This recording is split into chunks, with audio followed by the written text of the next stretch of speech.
Ayah David Ozora, Jonathan Latumahina sampaikan kesaksian dalam persidangan kasus penganiayaan Mario Dandi dan Shane Lucas di Pengadilan Negeri Jakarta Selatan, Selasa, tanggal 13 Juni tahun 2023. Dalam kesaksiannya, Jonathan mengaku jika dirinya sempat mendapat informasi bahwa petugas Polsek Pesanggerahan menggunakan mobil Rubicon Mario Dandi untuk menjemput saksi. Informasi tersebut, kata Jonathan, dia dapat dari saudaranya, Rustam Hatala, saat dia berada di Mapolsek Pesanggerahan. Pelatnya B120 dan sekitar jam 2 siang, mobil itu hilang. Mobil itu tidak ada di tempat. Rustam cerita, saya tanya ke polisi di sini, katanya mobilnya baru dipakai untuk menjemput saksi, ucap Jonathan.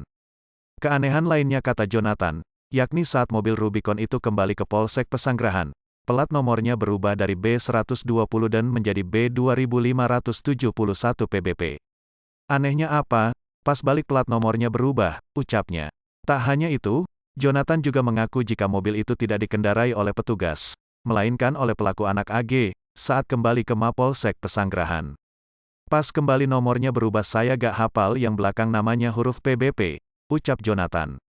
Akhirnya berubah, siapa yang bawa? Tanya Hakim Ketua, Alimin ribut. Agnes 15 tahun bisa nyetir, ucap Jonathan. Sementara itu, di hadapan majelis hakim, Jonathan juga akui mendengar obrolan para terdakwa, dari kedua saksi, yakni Rudy dan Natalia, serta paman David yang bernama Rustam Hatala. Jonathan menyampaikan, para saksi tersebut mendengar Mario Dandi mengatakan jika Shane dan AG tak akan terkena dampak dari penganiayaan yang terjadi. Tenang aja, kalian enggak akan kena, yang ngomong ini si Dandi, kalian itu gak akan kena, si Agnes dan si Shane, nanti diurusin sama bapak, aku aja paling cuma 2 tahun 8 bulan, gitu, katanya kepada hakim.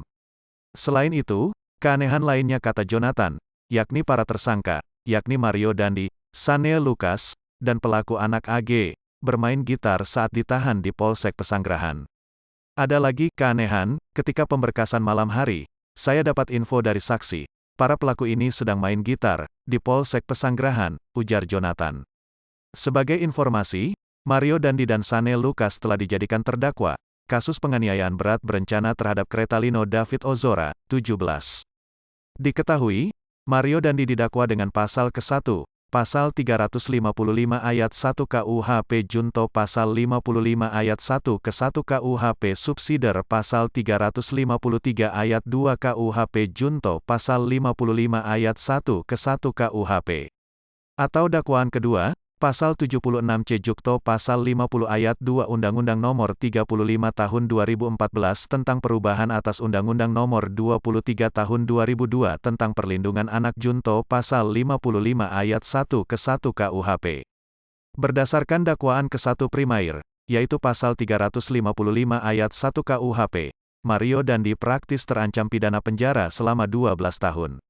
Di sisi lain, Shane Lucas didakwa pasal 353 ayat 2 KUHP Subsider, pasal 355 ayat 1 tentang penganiayaan berat subsider kedua, pasal 76C, pasal 80 ayat 2 UU Nomor 35 Tahun 2014 tentang Perlindungan Anak. M41. Jangan lupa subscribe ya.